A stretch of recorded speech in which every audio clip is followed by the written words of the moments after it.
Hey guys, it's Chrissy Senpai Art again. What's up, my dudes? Today I'm just going over how I make OCs, pretty much. This OC was for, or she's going to be for, Spring Magic Week 2020, which is a thing that me and a couple of my buddies on Instagram hold. And I was like, okay, I got really sick actually, right when we were supposed to start posting about this, and I couldn't do my original plan. So sometimes you just, backtrack and do something new, and I'm like, okay, well, what else can I do? Make a new Sona and make it all about them. Because the last couple of Magic Weeks, like, I think it was Winter Magic Week, and then there's like a Summer one or something. The last couple of Magic Weeks that I've done have involved either characters of mine or my dog. So I like to try to keep some sort of consistent theming with them.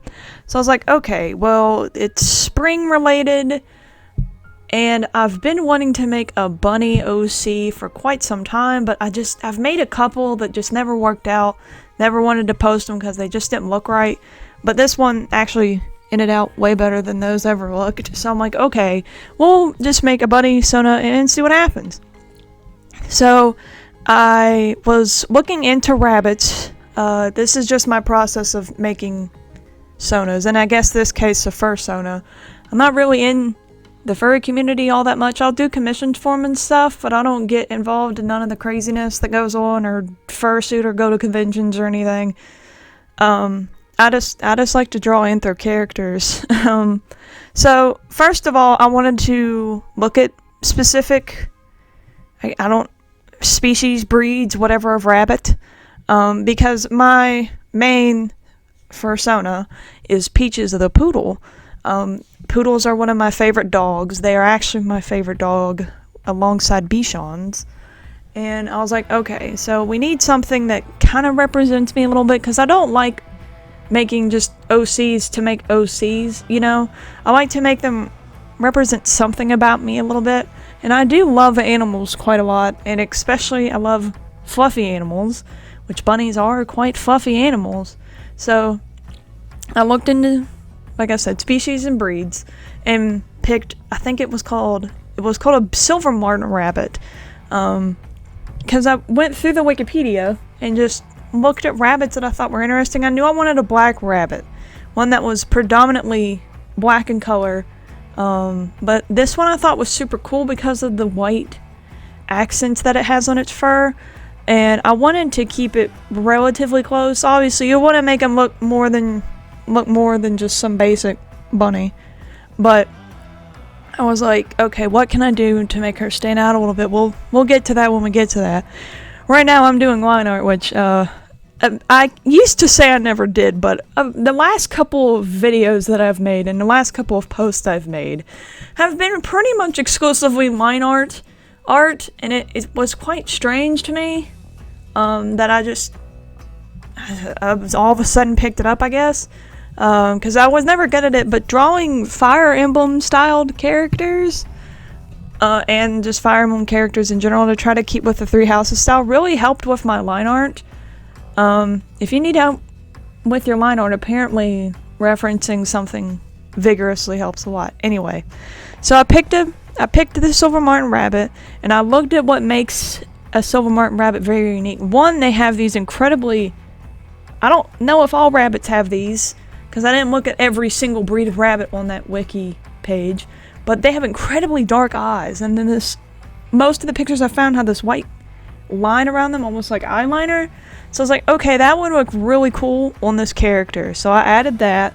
They had this cool kind of the same thing around their mouth, like a very thin white accent around their mouth, and then a bit more on their nose and such. So I added that as well. I made her quite skinny. They're quite large rabbits, but I'm not the most experienced at drawing muscles, so I was like, okay, we'll just make her a very, very, skinny, small, petite rabbit.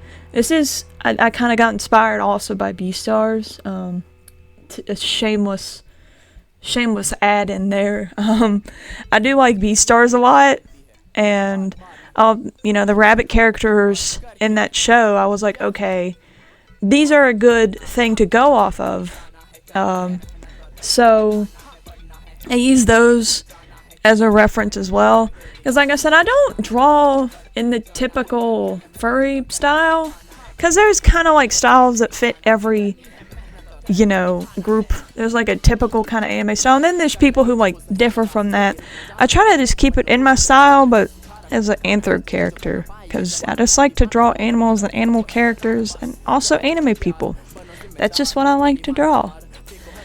So here I'm just lining away. Trying to edit things. I find it a lot easier than redrawing it twice to just copy and paste it because I'm lazy and trash. But it's so much easier. I got these kind of like ethereal vibes as I was drawing her because I didn't want her to look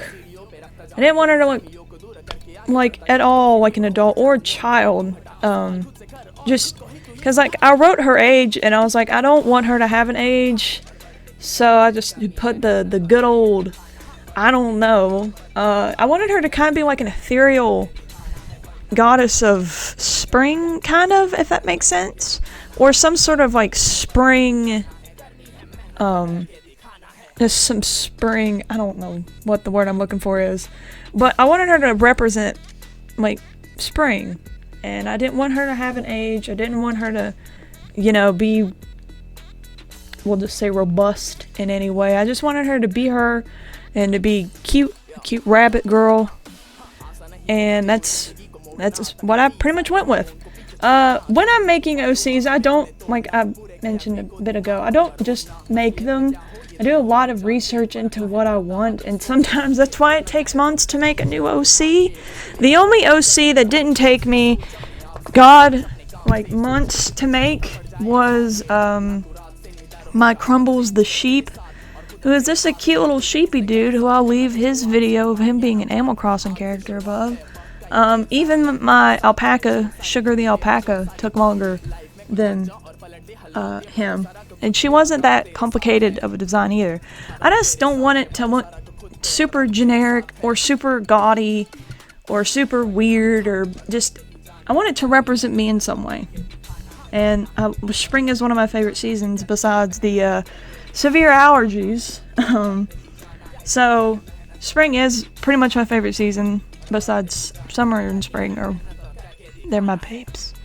They're my babes.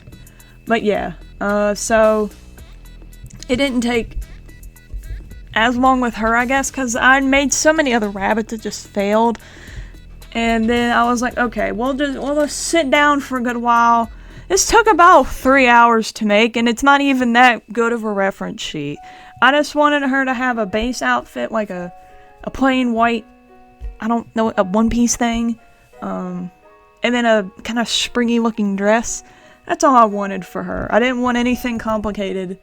I didn't want complicated markings or something, because I have to draw this bunny girl at least 7 times, and since I want to keep her, I plan to draw her more, and I don't like having characters, personally, that are super hard to draw. I don't think any of mine are super complicated. Like, they stand out in a sense, but like, they're not 800 different colors or markings, which, if it's what you like, that's fine. I ain't dissing that. I'm just saying, for me, somebody who doesn't like to spend 80 hours on a piece just because something has a lot of markings, that's why I don't do that. That's why none of my OCs are very complicated. So, as you can see, we're just coloring her. Excuse me. I wanted to go for a more, like, cool toned. Because while most things in spring are warm tone, I wanted it to kind of not clash in a bad way, but to just kind of stand out from that. So she is fairly warm toned throughout her color palette. I did pick and choose some colors off the actual rabbit itself. You can kind of see it in the right corner. I'm pointing at my screen like you can see me. You can kind of see it in the right corner. If you look at the top right, you can see the whole Sai thing. And you can see the reference that I'm using, not very well, but you can see it there. I did color pick off that a little bit, but I did I kept it fairly simple, easy to draw. And I liked how she came out a lot. She is quite cute. I'm very, proud of her. I always have to burp. I'm very proud of how she looks. I think she's adorable. And I like her a lot. Hopefully this Spring Magic Week has a good turnout. It's always fun to do Magic Week. This isn't a specific topic video, I guess. This is just kind of me rambling about things. But, yeah, she is quite cute. When I went to name her, I was like, okay, what is a very springy sounding name? So I just looked up names for rabbits, like girl rabbits. And Willow was the most popular one. I'm like, that actually sounds like it would fit her. And I put Rose in there as well because I thought, wow, this sounds like a very Tumblr name. I like it a lot. I don't like Tumblr, but I do like that name for this rabbit girl. So I gave that name to her. Yeah, this video is not the most professional.